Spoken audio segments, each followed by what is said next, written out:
आज की इस भागदौड़ भरी जिंदगी में हर कोई अपना भविष्य उज्जवल बनाने की दौड़ में लगा है।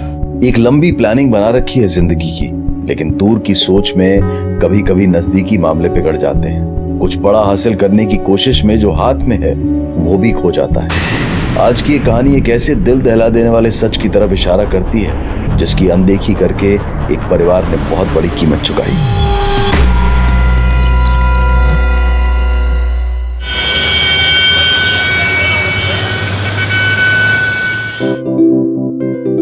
मम्मा, मैं आपको कितना मिस करता हूँ। आप फैक्ट्री क्यों गए? आई एम सॉरी बेटा, बस मम्मा अभी आती है आपके पास,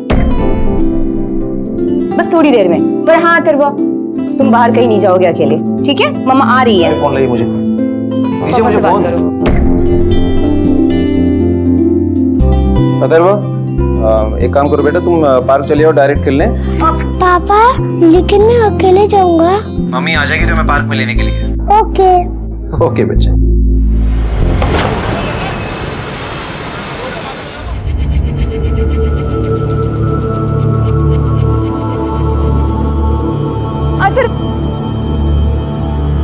अथर्व, अथर्व, अथर्व, वो मेरा बेटा है छोटा सा, वो अथर्व, अथर्व, अथर्व, अथर्व, अथर्व।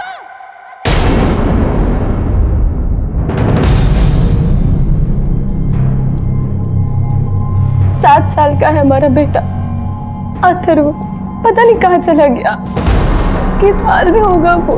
आपने उसे आखिरी बार कब देखा? सर शाम को लगभग 5 बजे बात हुई थी सर फोन पे उससे। उस समय वो साइकिल लेके पार्क में खेलने जा रहा था सर। किसके साथ? सर अकेले ही जा रहा था। एक काम करो बेटा, तुम पार्क चले आओ, डायरेक्ट खेलने। पापा, लेकिन मैं अकेले जाऊंगा। उसने ग्रे कलर की जैकेट पहनी थी जिसमें मैंने अपने हाथों से उसका नाम लिखा था। सर प्लीज उसे ढूंढ निकालो, हमारा इकलौता बेटा है वो, 4 साल बाद हुआ है। पता नहीं किस साल में होगा मेरा अथर्व। सर बस अभी आधे घंटे पहले उनका फोन आया था फिरौते के लिए। 15 लाख रुपए मांग रहे थे वो, और पुलिस को ना बताने की धमकी भी दी थी उन्होंने। आप लोग चिंता मत कीजिए, पुलिस को बताकर आप लोगों ने सही कदम उठाया। आप हमें वो नंबर दे दीजिए जहां से कॉल आया था, हम उस किडनैपर की लोकेशन ट्रेस कर लेंगे।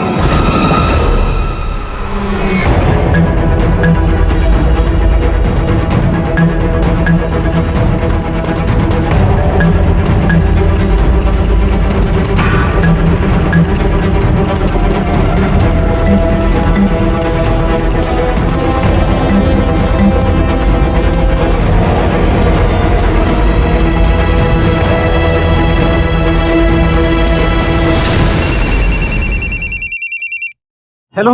अरे कैसे माँ बाप हो तुम? अपने बच्चे पे जरा भी तरस नहीं आया? हमें धोखा दिया, अब देखो तुम्हारे बच्चे के साथ मैं क्या करता हूँ। देखिए हमारे बच्चे को छोड़ दीजिए प्लीज, कुछ मत कीजिए। हेलो हेलो, क्या हुआ? वही था सर, मुझे पता चल गया कि आप लोग हमारे साथ हैं। सर जिस किडनैपर का फोन आया था उसकी लोकेशन ट्रेस हो गई है। जल्दी चलो।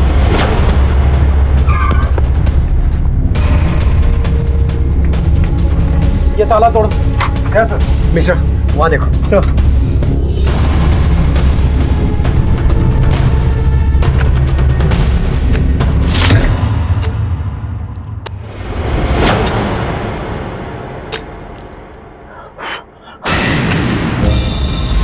पकड़ सब।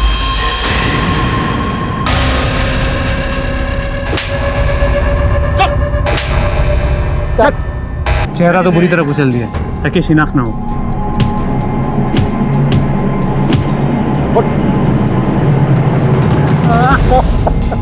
चल अब सब सच सच बताओ वरना डंडे से बुलवाऊंगा। हमने कुछ नहीं किया साहब, हम तो लाश ठिकाने लगा रहे थे बस। किसने मारा इसको? किसने मारा? चीनू साहब, चीनू वो उसके अचार की कंपनी में काम करता था साहब।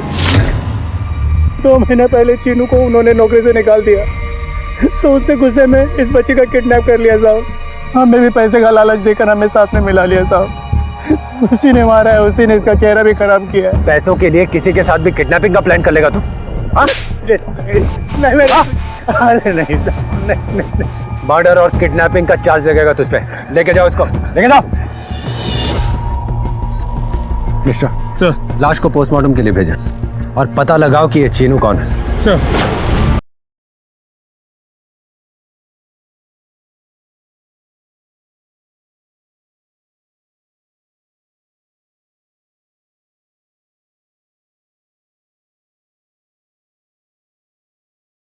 अपने बेटे अथर्वा के अपहरण और उसकी मौत के बाद राधा और समा टूट चुके थे।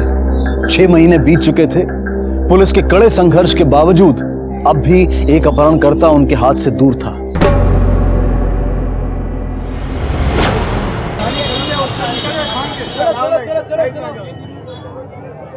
मम्मी आइसक्रीम दिलाओ ना। भाई साहब आप हिसाब करो, मैं अभी आई। चलो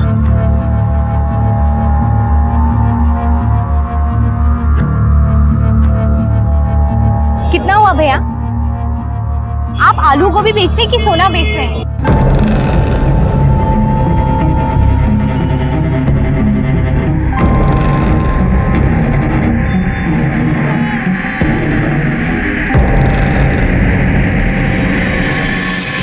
आपको 100 रुपए दूंगी मैं, उससे 1 रुपया भी ज्यादा नहीं दूंगी। अमन, अमन, भैया भैया अभी मैंने यहाँ, मेरा बच्चा आया था, मैंने आइसक्रीम ली थी, आपने देखा? अमन, आपने मेरे बेटे को देखा क्या? अमन, अमन, अमन, मम्मा को छोड़ के ऐसे कहीं जाते हैं क्या बेटा? कहाँ थे आप? बहन जी, मोल भाव के चक्कर में ऐसे बच्चे को भूलना गलत है ना। 2 पैसा ज्यादा गया तो कुछ नहीं बिगड़ता, लेकिन अगर बच्चा खो गया तो जिंदगी उजड़ जाती है। अमन, अब ठीक हो ना बेटा?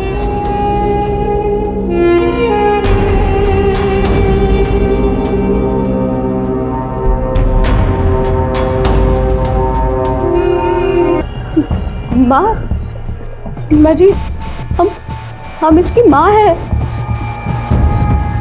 ये हमारा बेटा है। हमारे पोते को ऐसी माँ की कोई जरूरत नहीं। अरे तेरी वजह से ही मरा है अथर्व। मृदुला, अब बस भी करो।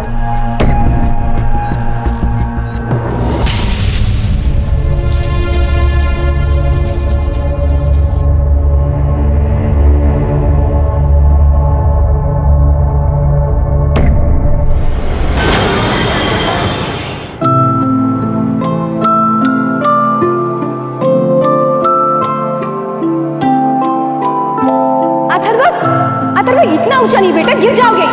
अथर्व, अथर्व, मैं कह रही हूँ इतना ऊंचा। माँ, मैं आपका सुपरमैन हूँ, मुझे कुछ नहीं होएगा। अथर्व, मेरी बात सुनो।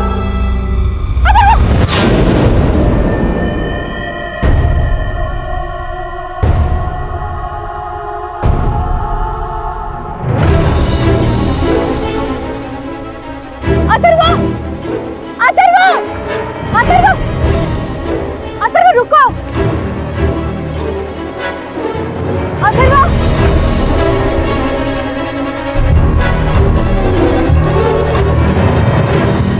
साहब, हमारा नाम शरद है, हमें शास्त्री नगर में रहने वाली है राधा माथुर के खिलाफ रिपोर्ट लिखानी है। क्या हुआ? हम अखबार बांटने का काम करते हैं। अभी थोड़ी देर पहले जब हम अखबार डालने आज उसके घर गए तो उसने हमें बुला के बहुत मारा। साहब क्या कर रही हैं आप?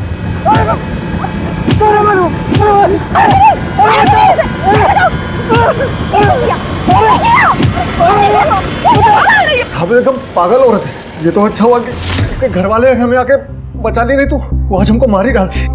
अजय, इनकी कंप्लेंट लिख लो। चलिए। राधा माथुर, ये वही है ना mister, Shastri Nagar kidnapping case वाली? जी सर, उस किडनैपिंग में उनके बच्चे की जान गई।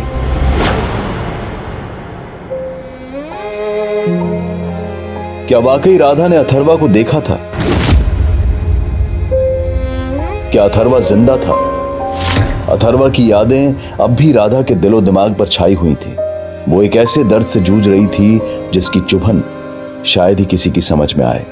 एक माँ के लिए ये एक बड़े इम्तिहान की घड़ी थी, लेकिन सच शायद अब भी किसी पर्दे में छुपा था।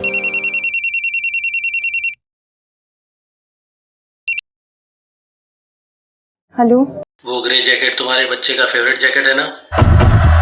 हाँ, हेलो, कौन बोल रहा है? तुम्हारा बेटा अथर्वा भी जिंदा है।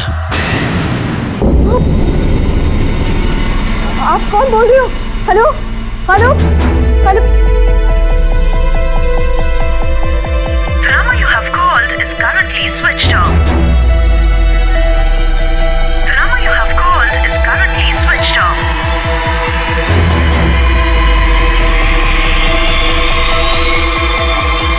आज का ये केस आपके यकीन की बुनियाद को हिला देगा। एक अपहरण के 6 महीने के बाद आया फिरौती का कॉल। क्या राज था इसके पीछे? क्या वाकई अथर्वा जिंदा है? क्या सच में राधा ने उसे देखा है? तो फिर जिसे मृत अथर्वा मानकर अंतिम संस्कार कर दिया गया था, वो कौन था? कई राज थे जिन पर से पर्दा उठना अभी बाकी था। आपने उस न्यूज़पेपर वाले को क्यों मारा? क्योंकि पागल है, इसका दिमाग खराब है। आपको यकीन नहीं आता तो इसके डॉक्टर से पूछ लीजिए। देखिए, हमने सवाल राधा से किया है, आपसे नहीं। बताइए। हमें उसमें एक नोट मिला था। क्या ये तूने लिखा है ना? ये उस न्यूज़पेपर में मिला था हमें।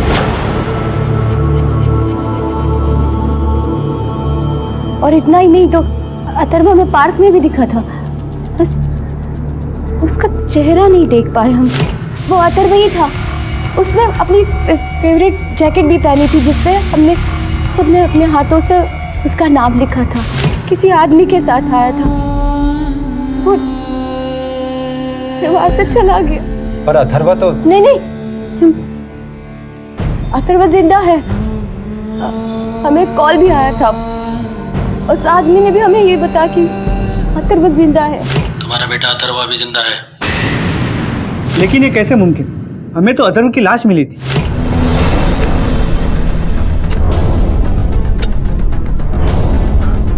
किसने मारा इसको? किसने? चीनू। अथर्वा का किडनैपर चीनू अभी तक लापता है, लेकिन अथर्वा के कपड़े देखकर आप ही लोगों ने उसकी लाश की शिनाख्त की थी। हाँ, हमने उस बच्चे का अंतिम संस्कार अपने हाथों से किया था, लेकिन हमारा दिल तब भी नहीं माना था। हमने तो उस बच्चे के शर्ट, पैंट और कद काटे से अंदाज लगा दिया था, पर उस बच्चे का चेहरा इतना बिगड़ा हुआ था कि कुछ पक्का नहीं कह सकते। वो जैकेट भी तो नहीं मिली। मैं कहती हूँ ताई जी, मेरा अथर्वा जिंदा है। हाँ बेटा, मेरा अथर्वा जिंदा है। मैं कहती हूँ यकीन से। मृदुला जी, आप इन पर हाथ नहीं उठा सकती। हम अपनी बहू के साथ क्या कर सकते क्या नहीं, ये आपसे नहीं सुनेंगे। ये आपकी पुलिस चौकी नहीं है, लेकिन ये हमारा घर है। इस तरह तुम किसी पे हाथ नहीं उठा सकती। समर कहाँ है? जब से अथर्वा गया है, वो घर में रहते ही कहाँ है। आपने उसे बताया इन कॉल्स के बारे में? नहीं, हमने उन्हें कॉल के बारे में कुछ नहीं बताया। ठीक है, आप वो नंबर हमें दे दीजिए। 6 महीने के बाद फिर से फिरौती का फोन आने पर इस केस में नया मोड़ आ गया। लेकिन क्या यह मुमकिन था कि कोई अपहरणकर्ता 6 महीनों तक खामोश रहे और फिर फिरौती की रकम की मांग करे? इतने दिनों की खामोशी के बाद जैसे राधा की थमी हुई जिंदगी में तूफान उठ खड़ा हुआ, और ये तूफान महज एक संकेत नहीं था, इसके बहाव में बहुत कुछ बह जाने वाला था।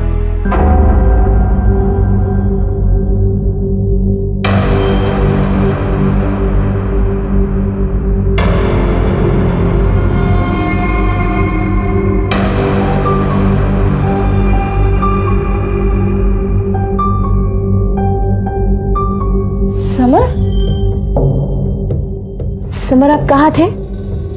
हाँ, मैंने आपको कितने कॉल किए, आपने फोन का जवाब क्यों नहीं दिया? समर, मैं क्या पूछ रही हूँ, आप कहाँ थे? हमने तुमसे कभी पूछा है कि पिछले 6 महीनों से तुम कहाँ थी? पूछा है कभी? हम तो घर पर ही थे। घर पर तो तुम थे, बस तुम्हारा दिल यहाँ नहीं था।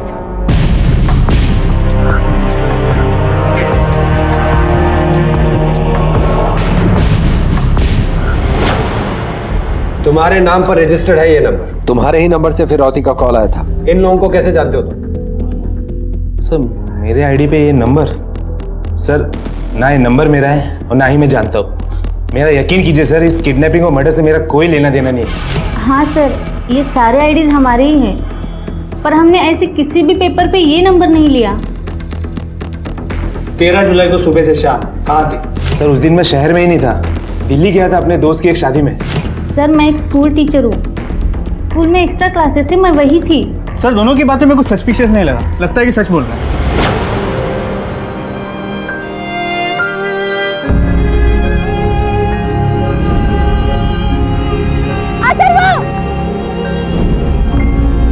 तुम्हारा बेटा अथर्वा भी जिंदा है। अथर्वा मर चुका था। उसका अंतिम संस्कार खुद समर ने अपने हाथों से किया था। राधा ने भारी मन से इस सच को स्वीकारा था। क्या सच पूरी तरह बेनकाब हो गया था या अब भी कुछ राज थे जो सामने आने बाकी थे?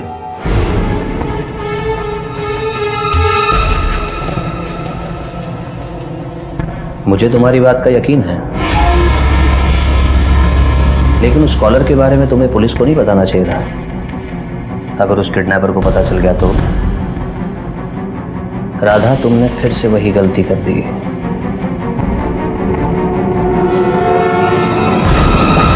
राधा की उम्मीदें बढ़ती जा रही थी। उसका मन आशा और आशंका से भरा हुआ था। दूसरी तरफ पुलिस अपनी पूरी कोशिश कर रही थी। वो छोटी से छोटी बात को भी बारीकी से टटोल रही थी, क्योंकि उन्हें ऐसा लग रहा था कि कोई करीबी राधा की कमजोरी का फायदा उठाकर उसे नुकसान पहुंचाना चाहता है। कहीं राधा किसी की नफरत का शिकार तो नहीं बन रही थी? पागल हो गए तुम? दिमाग खराब हो चुका है तुम्हारा? क्या बकवास कर रही हो कि अथर्वा जिंदा है? आपको तो खुश होना चाहिए समर। खुश होना चाहिए? सच तो यह है कि अथर्वा मर चुका है। हमने अपनी इन्हीं हाथों से उसका अंतिम संस्कार किया। राधा, जब से वो गया है तब से हम देख रहे हैं, एक बार भी पलटकर आपने उसकी तस्वीर नहीं देखी। पता नहीं कौन सी दुनिया में खोए हैं आप। उसके दर्द में लिपटे हैं आप, क्योंकि आप जानते हैं कि जो भी कुछ हुआ है उसके जिम्मेदार आप हैं। हम जिम्मेदार हैं। मुझे मत भूलो राधा कि पुलिस को बताने का फैसला हम दोनों का था, सिर्फ हमारा नहीं। लेकिन उसे पार्क में अकेले भेजने का फैसला सिर्फ और सिर्फ आपका था। एक काम करो बेटा, तुम पार्क चले आओ, डायरेक्ट खेलने। पापा लेकिन मैं अकेले जाऊंगा। मम्मी आ जाएगी तुम्हें पार्क में लेने के लिए। ओके। हाँ? तुम ठीक कह रही हो। हमने खुद अपने बेटे को मारा है, मर चुका है वो। कि भगवान के लिए ये सब बकवास बंद करो कि वो जिंदा है।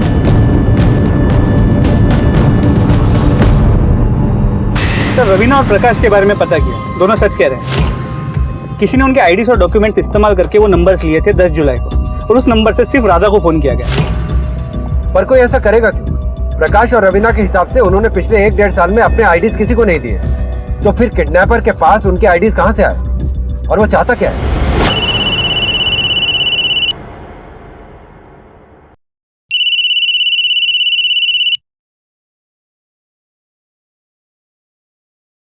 हेलो, बच्चा चाहिए जिंदा? तो आज भी रकम वही है, 15 लाख। कब और कहां वो मैं फोन करके बताऊंगा। और हाँ, इस बार पुलिस को बताने की गलती मत करना, वरना इस बार मैं बच्चे को सचमुच मार डालूंगा। अरे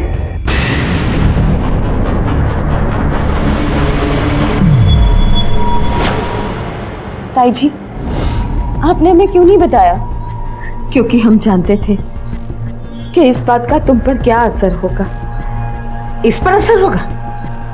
असर तो हम सब पे हो रहा है, इसके साथ साथ हम सब पागल हो रहे हैं। देखिए, ये जो भी है, आप लोगों को इमोशनली मैनिपुलेट करके फिरौती की रकम हासिल करना चाहे। उसे पता है कि आप लोग फिरौती के लिए मान जाएंगे। आप लोग वो नंबर हमें दे दीजिए जिससे कॉल आया था।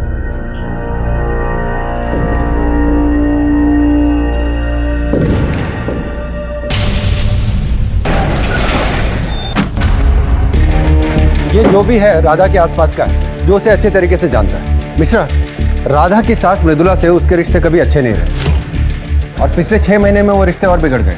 पर वो राधा को पागल ठहराने की कोशिश भी कर रही है। राधा के साइकोलॉजिस्ट से मिलते हैं, जिससे वो काउंसलिंग ले रही है। उससे हमें राधा की दिमागी हालत के बारे में पता लगेगा।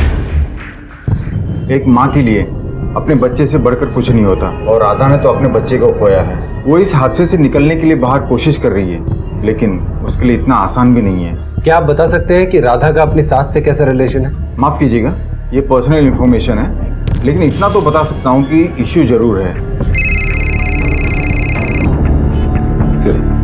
हाँ बोलो। सर, राधा की सास समर के लिए रिश्ता देखने गई थी पंडित जी के पास। ठीक है, बुलाओ उन्हें थाना। हाँ, हम अपने बेटे की दूसरी शादी कराना चाहते थे, क्योंकि राधा हमें बिल्कुल पसंद नहीं थी। हमें अपने घर के लिए घरेलू बहू चाहिए थी, ना कि राधा जैसी आधुनिक बहू। लेकिन हमारी जेठानी सुलेखा, उसे राधा बहुत पसंद थी, इसीलिए हमारी मर्जी के बिना उसने ये शादी तय कर दी। तो क्या वो राधा को जानती थी? नहीं, हमारा साझा कारोबार है और हमारी जेठानी के बीच में ये तय हुआ था कि फैक्ट्री वो संभालेंगी और घर को हम संभालेंगे। लेकिन धीरे धीरे वो घर पे भी कब्जा करने लगे। 4 साल तक हमारी बहू को कोई बच्चा न हुआ, और फिर अथर्व हुआ और हमारी जिंदगी में एक खुशी की लहर आ गई। अथर्व की प्यार की वजह से हम अपनी नफरत को भी भुलाने लगे थे। हमारी जेठानी की शय पर राधा फैक्ट्री में काम करने लगी। अगर उस दिन वो काम पर नहीं जाती तो ये सब कुछ नहीं होता। और फिर आप लोगों को उसके अगवा होने की खबर देकर उसने और बड़ी गलती की। किडनैपिंग के केस में पुलिस को जल्द से जल्द इन्फॉर्म करना जरूरी होता है। उसका नतीजा देख चुके हैं हम। आप लाख दलीलें दे, लेकिन ये इल्जाम आप पर और राधा पर ही आएगा। तो अपनी इस नफरत के चलते आपने अपने पोते के नाम पर अपनी बहू को पागल बनाकर उससे छुटकारा पाना चाहा, ताकि आप अपने बेटे की दूसरी शादी कर सकें। देखिए, हम राधा से नफरत जरूर करते हैं, लेकिन इतनी भी नहीं कि उसके लिए हमें अपने पोते के नाम का सहारा लेना पड़े। ठीक है, फिलहाल आप जा सकती हैं।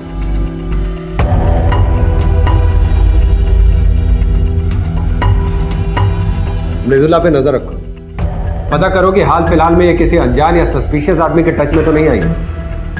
और ये भी पता करो कि जब कॉल्स आए थे तब ये कहां थे। सर,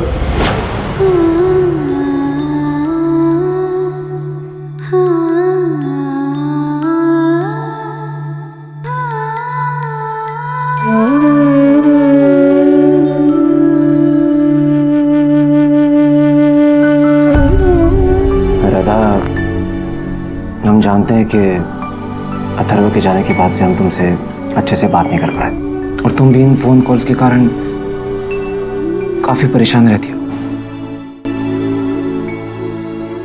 देखो राधा, क्यों ना हम एक बच्चा गोद ले लें। गोद ले ले? मतलब हमारा बच्चा जिंदा होने के बाद भी हम बच्चा गोद कैसे ले?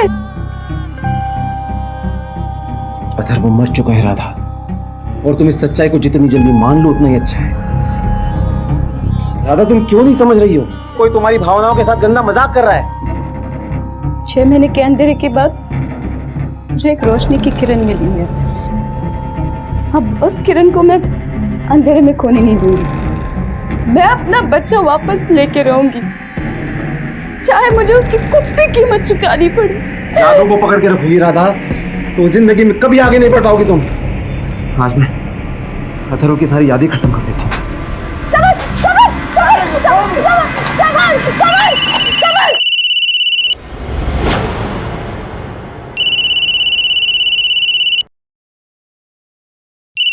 मम्मा प्लीज मुझे बचा लो, मम्मा मुझे। अथर्व, अगर तुमने फिर से पुलिस को बताया तुम्हारा बेटा जिंदा नहीं बचेगा।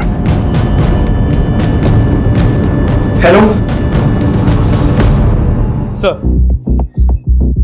राघव बंसल, इस बार जिस नंबर से फोन आया था वो इसके नाम पे रजिस्टर्ड है। राधा के फैमिली के साथ कोई कनेक्शन नहीं, रावतपुर का रहने वाला है। पिछले साल लखनऊ शिफ्ट हुआ, वहां इसकी दुकान है। प्रकाश और रवीना की तरह इसकी आईडी को भी मिसयूज किया गया। मिश्रा, ये जो कोई भी है इतने आईडीज ला कहां से रहा है? अलग अलग लोग, अलग अलग लोकेशन। सर ये नंबर की लास्ट लोकेशन ट्रेस हो गई है। फोन शाहपुर से किया गया है।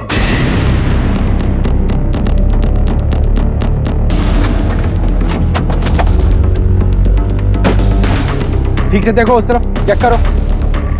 वहां सर।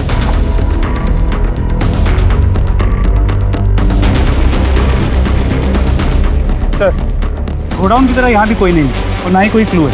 सर, एक कॉलर बड़ा ही तेज है। ज्यादा तेज दौड़ने वाले अक्सर मुंह के बल गिरते हैं।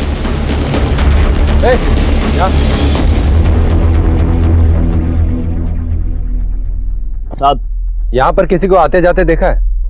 वाह, हाँ देखा है साहब। क्या देखा है? गाड़ी, बड़ी सी गाड़ी। बड़ी गाड़ी मतलब क्या, वैन, टेम्पो? हाँ टेम्पो। एक बच्चा बैठा था और चला गया।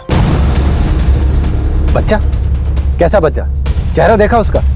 नहीं, 8-10 साल का बच्चा था, बैठा और चला गया। ठीक है, जा। सर क्या राधा की बात सच हो सकती है? वो बच्चा अथर्व हो सकता है। तो मिश्रा, एक शराबी की बात पर भी कैसे भरोसा किया जाए? चलो।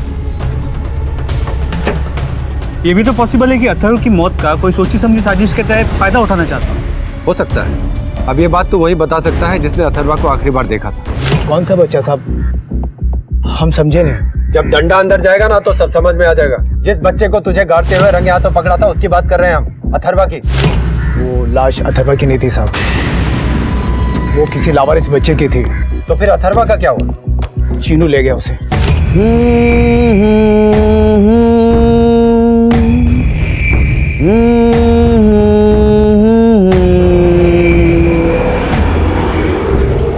सारा नाटक चीनू का रचा हुआ है साहब। उसको पैसे नहीं मिले थे तो भड़क गया था वो। तो ये बात तूने हमें पहले क्यों नहीं बताई? चीनू ने हमें आप लोगों से झूठ बोलने के लिए कहा था। उसके बदले वो हमारे परिवार की मदद करेगा, पर साहब उसने हमारे परिवार को पलट कर भी नहीं देखा। अब तक तो सिर्फ राधा ही थी जो अथर्वा के जिंदा होने का दावा कर रही थी, लेकिन अब समर ने भी फोन पर एक ऐसे बच्चे की आवाज सुनी थी जो काफी हद तक अथर्वा जैसी ही थी। ऊपर से बब्बन ने भी अपनी बात बदल दी थी। कल तक पुलिस बब्बन की गवाही पर और अथर्वा के घर वालों की शिनाख्त पर फार्म हाउस में मिली लाश को अथर्वा की लाश मान रही थी, लेकिन अब इस संभावना से इनकार नहीं किया जा सकता था कि अथर्वा सच में जिंदा था। क्या अपहरणकर्ताओं ने सही मौके की तलाश में इतना इंतजार किया था? पुलिस के लिए यह केस दिन ब दिन उलझता जा रहा था। झूठ कभी एक डाली पर नहीं टिकता। जहां फायदा हो वहां उछल कर चला जाता। अगर ये बब्बन एक बार झूठ बोल सकता है तो हो सकता है इस बार भी बोल रहा हो। लेकिन उसकी बात सच निकली तो? मिश्रा, पता करो कि उस दौरान किसी ऐसे बच्चे की मिसिंग होने की कंप्लेंट लिखाई गई थी क्या, जो उम्र और दिखने में बिल्कुल अथर्वा जैसा लगता। अगर वो लाश अथर्वा की नहीं थी तो किसी की तो होगी। सर मुझे तो अब भी ये विश्वास नहीं हो रहा कोई किडनैपर 6 महीने तक बच्चे को क्यों पाले। और अगर शराबी की बात माने, बच्चा खुद अपनी मर्जी से वैन में बैठा और चला गया। हो सकता है कि वो टेम्पो वाला उसका जान पहचान का। सर शक तो अथर्व की फैमिली पे भी जाता है। हो सकता है असली मुजरिम परिवार में ही छुपा हो। बब्बन और चीनू के साथ कोई तीसरा भी मिला हुआ हो सकता है। इंस्पेक्टर साहब, यही है वो निकम्मा जो राधा को बार बार फोन करके तंग किया करता था।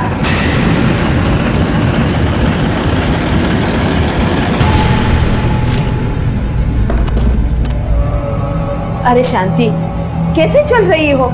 जरा नीचे देख के चला करो।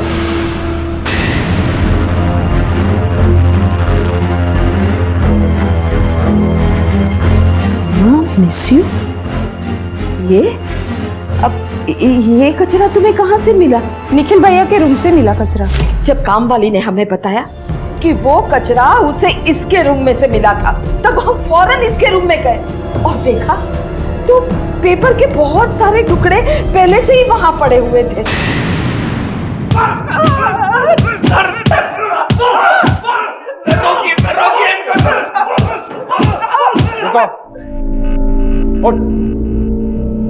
हमें तो पहले ही शक था कि अथर्वा की किडनैपिंग में तेरा हाथ है, लेकिन उस वक्त कोई सबूत नहीं मिला। चल अब सब सच सच बता। सर हम सिर्फ राधा को परेशान करना चाहते थे और इसीलिए हमने उसको वो नोट भेजा था बस।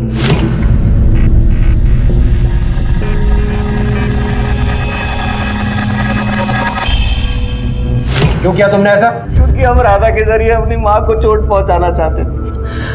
उन्होंने हमें हमेशा समर से कम ही आका। अब तो उनके सगे बेटे हैं ना, लेकिन बिजनेस में भी उन्होंने हमेशा समर को आगे रखा। हम उनकी नजरों में हमेशा से बुरे बेटे थे। और अपनी इस नालायकी में तुमने अथर्वा को किडनैप किया और फिर उसका मर्डर कर दिया। अब तो उनके सगे बेटे हैं ना, लेकिन बिजनेस में भी उन्होंने हमेशा समर को आगे रखा। हम उनकी नजरों में हमेशा से बुरे बेटे थे। और अपनी इस नालायकी में तुमने अथर्वा को किडनैप किया और फिर उसका मर्डर कर दिया। नहीं सर, हमने ना ही अथर्व को किडनैप किया और ना ही उसका मर्डर। हमने कोई राधा को फोन कॉल भी नहीं किए, बस राधा को पहला नोट भेजा था, इसके अलावा हम कुछ नहीं जानते। हम सिर्फ अपनी माँ का प्यार पाना चाहते थे सर, लेकिन अथर्व के किडनैपिंग और मर्डर के बाद भी हमारी माँ पूरी तरह से समर की हो गई। अगर इतना ही दिमाग तुमने अपने बिजनेस में लगाया होता तो शायद आज तुम्हारी माँ तुम्हें भी पसंद करती।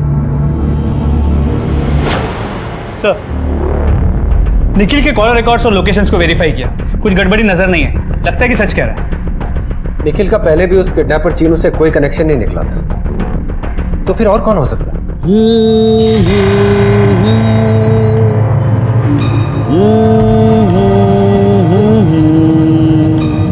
सर, वो 4 लोग जिनकी आईडीज पे वो फेक नंबर्स लिए गए, उनके सभी डिटेल्स को चेक कर लिया। सर, सब लोगों में एक चीज कॉमन है। क्या? सर, पिछले 1.5 साल में इन चारों ने लोन के लिए अप्लाई किया, अलग अलग जगहों पे और अलग अलग रीजंस। प्रकाश को चाहिए था लोन गाड़ी खरीदने के लिए, रवीना को होम लोन चाहिए था, राघव बंसल को एजुकेशन लोन चाहिए था अपने बेटे के लिए, और सानिया मल्होत्रा को पर्सनल लोन चाहिए था। इंटरेस्टिंग बात यह है कि इनमें से किसी को भी लोन नहीं मिला, सभी के एप्लीकेशंस रिजेक्ट हो गए। तो ये है कॉमन लिंक। इन सब के आईडीज उन लोन एप्लीकेशंस के साथ सबमिट की गई थी जो रिजेक्ट हो गई। मिश्रा, पता लगा कि इन बैंक से रिजेक्टेड एप्लीकेशंस के साथ जो आईडीज होती हैं वो कहां जाती हैं, और उन बच्चों का क्या हुआ जो अथर्वा के साथ मिसिंग हुए थे? सर, शाम तक फाइल्स आ जाएंगी।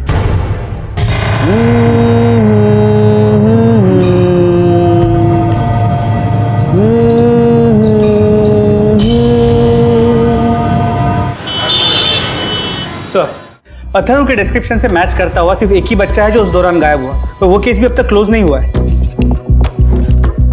सर, नाम राहुल है, 14 जनवरी को विवेकानंद नगर से गायब हुआ था। मिश्रा, हो सकता है ये वही बच्चा हो जिसकी लाश हमें मिली थी, या फिर ये भी हो सकता है कि ये सब एक इत्तेफाक है।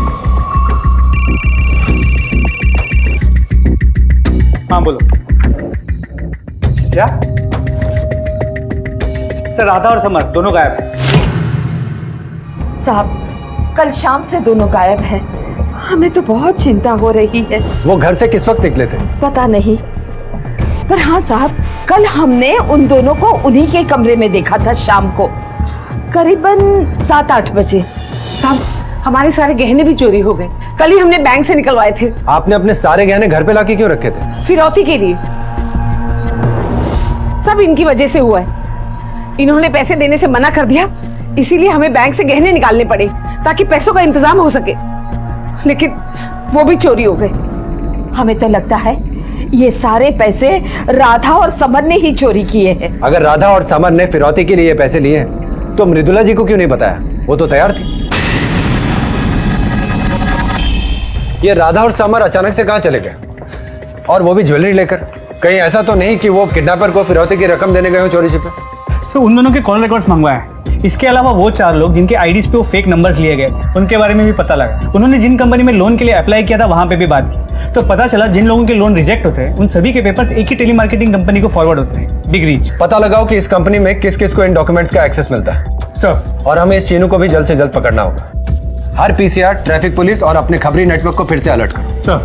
सर, ये राधा और समर के कॉल रिकॉर्ड्स है। ये दोनों रेगुलर एक अननोन नंबर के टच में हैं, और वो नंबर पीसीओ का है।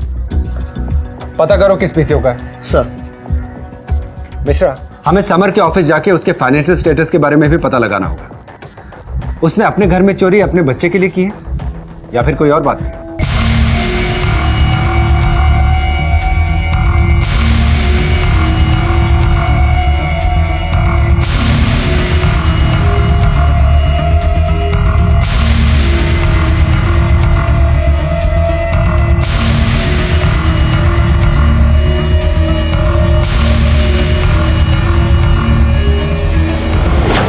सर, ये देखिए, पिछले 1 साल में जितना प्रोडक्शन हुआ है, रिकॉर्ड्स के हिसाब से सेल उससे काफ़ी ज़्यादा है, ऑलमोस्ट डबल। लेकिन प्रॉफिट जितना होना चाहिए उससे आधा है।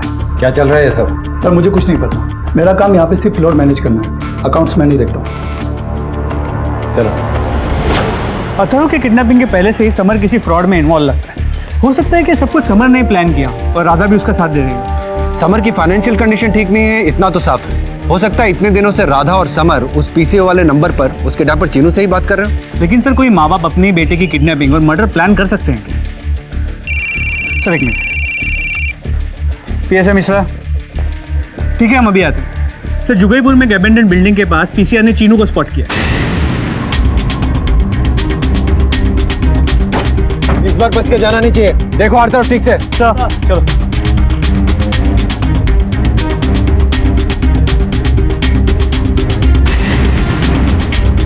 सर, चीनू। इसका मतलब हमारा शक सही था। चीनू और बब्बन के अलावा कोई तीसरा भी इस केस में इन्वॉल्व। सर, ये बता रहे थे यहाँ पे किसी को आते जाते देखा है। किसको देखा? पहचान सकते हो? नहीं सर, शकल तो नहीं दिखा, लेकिन कोई औरत थी। औरत? सर, ये औरत राधा हो सकती है। हो सकता है समर और राधा ने मिलकर पूरी प्लानिंग की। खुद गायब हो गए और चीनू को रास्ते से हटा दिया। सर, ये कार्ड मिला। मोबाइल रिचार्ज का है। मिस्टर, मोबाइल कंपनी से पता करो कि इस कार्ड से कौन सा नंबर रिचार्ज किया गया है। जरूर चीनू ने इससे अपना ही नंबर रिचार्ज किया होगा। सर, चीनू के कॉल डिटेल्स आ गए। एक नंबर से वो रेगुलरली टच में, और राधा या समर नहीं।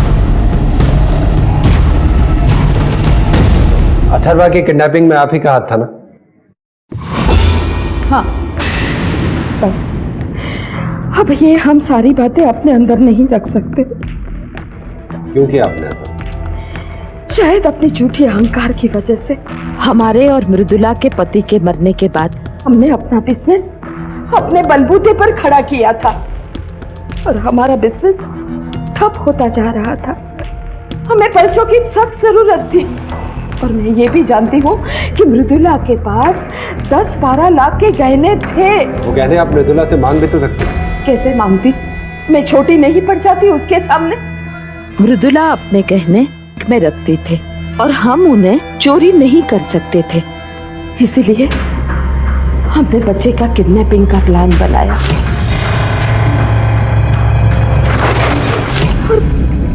और हम वो गहने निकालने के लिए घर वालों को ये बताने ही वाले थे कि अथर्वा किडनैप हो गया है। पर उससे पहले समर और राधा ने पुलिस में अथर्वा की मिसिंग कंप्लेन कर दी। हम बहुत डर गए थे और इसीलिए हमने चीनू को फोन करके कहा कि वो अथर्वा को छोड़ दे। हमने कहा ना कि हम ऐसा कुछ नहीं कर सकते, तुम अथर्वा को छोड़ दो। ए बुढ़िया, तुझे क्या मैं बेवकूफ लगा? एक तो तूने मुझे 1 लाख रुपए देने का वायदा किया और अपनी बात से अभी पलट रही है। देख, अब प्लान कैंसिल नहीं होगा। ये सब आपने हमें पहले बता दिया होता तो अथर्वा को ढूंढने में आपकी ये इन्फॉर्मेशन हमारे काम आ जाती। सर, हमने कहा ना कि हम बहुत डर गए थे, पर हम कुछ कर पाते उससे पहले चीनू ने अथर्वा को तड़पा तड़पा के मार डाला। चीनू को कब मारा? 3 दिन पहले। अथर्वा की किडनैपिंग और बाद में उसकी मौत को लेकर चीनू हमें फोन करके ब्लैकमेल करता रहता था। हमें पता था कि अथर्वा 6 महीने पहले ही मर चुका है और वो अथर्वा ही था जिसकी लाश बब्बन ने ठिकाने लगाई थी और जिसका अग्नि संस्कार खुद समर ने ही किया था। और अब लग रहा था कि वो चीनू ही है जो राधा को फोन करके और पैसे निकलवाना चाहता है। ये लोग कहीं उसकी बातों में आकर और पैसे ना दे दे, इसलिए हमने ही गहने चुराए। एक ही बार सारा पैसा लेकर सारा मामला खत्म करने के लिए वहां बुलाया। ये लो तुम्हारे पैसे, अब हमारा हिसाब खत्म, समझे?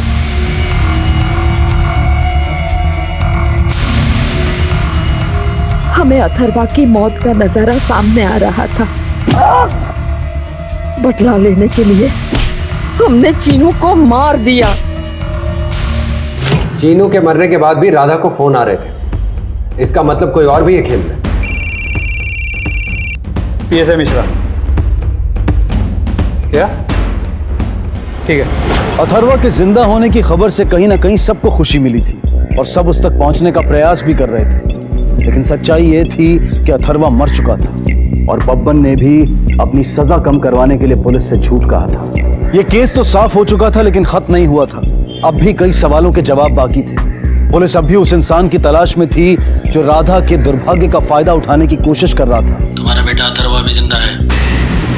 आखिर कौन था वो?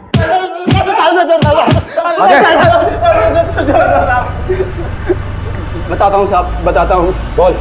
मैं लोगों के आईडी प्रूफ देता था साहब। किसको? साहब वो साइकोलॉजिस्ट उमेश बख्शी को साहब। अरे मारा ऐसे कैसे आप लोग घुसे आए? अभी बताते, तलाशियो। सर, ये उनमें से एक नंबर है जिससे राधा को फोन किया गया। मतलब हो ना हो ये तीनों नंबर भी वही हैं।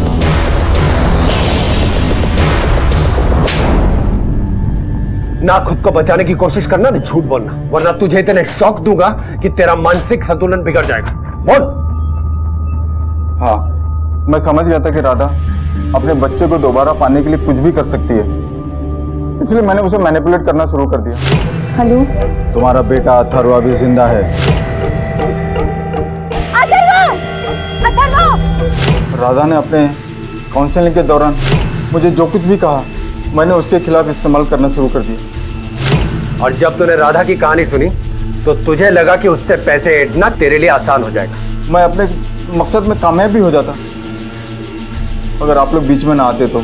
इंसान को कामयाबी मेहनत से मिलती है, किसी को धोखा देकर या अपराध करके नहीं। अब अपनी बाकी की प्रैक्टिस जेल में करना। लेके चलो इसको। Sorry sir. सर, पीसीआर से रिपोर्ट आई, समर और राधा को आजाद नगर में देखा गया।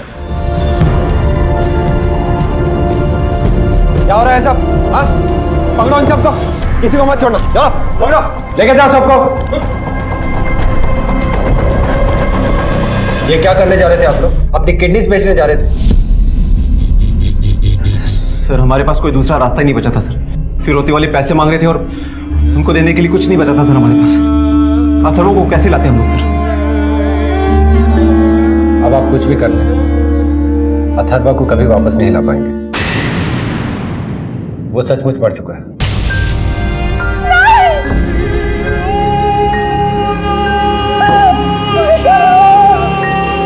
हमें यह भी पता लग गया है कि उसका किडनैप किसने किया था।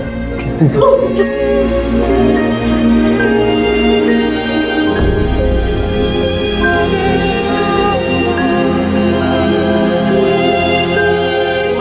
बहुत पुरानी कहावत है कि अपने दुख को अपने मन के अंदर ही रखें, क्योंकि कई बार लोग इसका फायदा उठाने की कोशिश करते हैं। और फिर यह भी एक कहावत है कि दुख बांटने से ही कम होता है।